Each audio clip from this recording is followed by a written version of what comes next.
here I was nailing myself with needles, blood coming out, demon possessed from the spirits that I had invited inside, broken. And the trouble is, when you play with the devil, he doesn't play fair. He'll give you everything you want, all the drugs you want, all the women you want, all the promises, and all the power you want. And when he's done with you, he'll kick the legs out from under you. It sounds like the Broadway play Damn Yankees, where they sell their soul to the devil and they become a champion baseball player. I never saw that, but that's interesting. And that's why you hear rock stars sometimes say, I sold my soul to the devil. Because once you make that trade, he'll give you what you want. But people need to understand that the devil is not sharing his kingdom with anyone.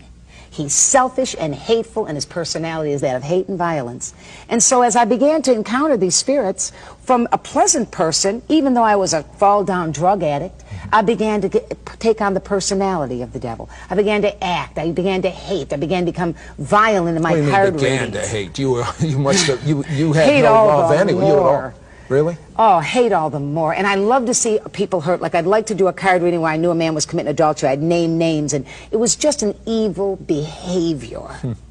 And so here I was with these spirits operating in this power, cursing people. I cursed one man's city, fell 3 stories into a wheelbarrow. Thank God that wheelbarrow was there, because he would have been killed.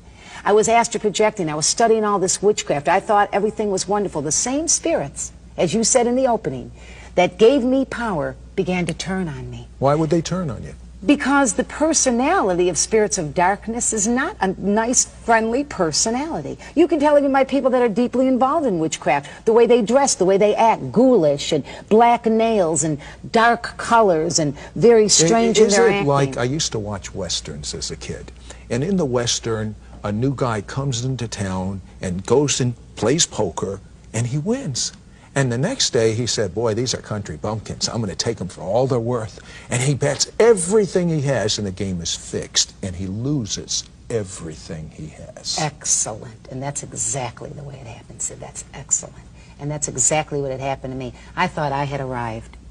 But as these spirits began to turn and to torment, the same spirits that gave me power to read cards and astral project and operate in the solical power, the psyche power, would turn on me. What does that mean? What do you mean, turn on you? It was as if all of a sudden the same voices that would say this man is committing adultery, or this woman steals at work, or this girl's going to get married last year, when I was reading cards, would now say to me, you should die.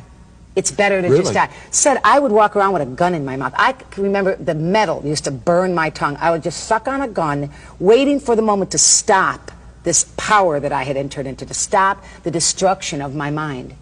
My drugs increased. I would take needles, Sid, and people that were the worst drug addicts in town would not get high with me. I would go into a bathroom and take a needle and bang it into my arms. I had thick growths all the way down. Today you can see they're totally gone, but thick growths and abscesses all the way up and down my arms. In that drug state, I'd go out and become even more promiscuous, hoping that someone would just love me for a little while. And that's what our kids are doing today, Sid. They want somebody to love them for 15 minutes. That's why sex has become an everyday movement. I mean, it's nothing to be 11 years old and to go to bed with your boyfriend that you go to school with.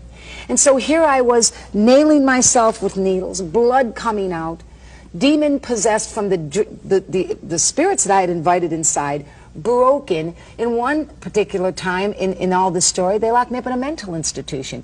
Sid, they locked me behind a metal door. That's how crazy I got. My arms were full of needle marks. My nose was full of blood from cocaine.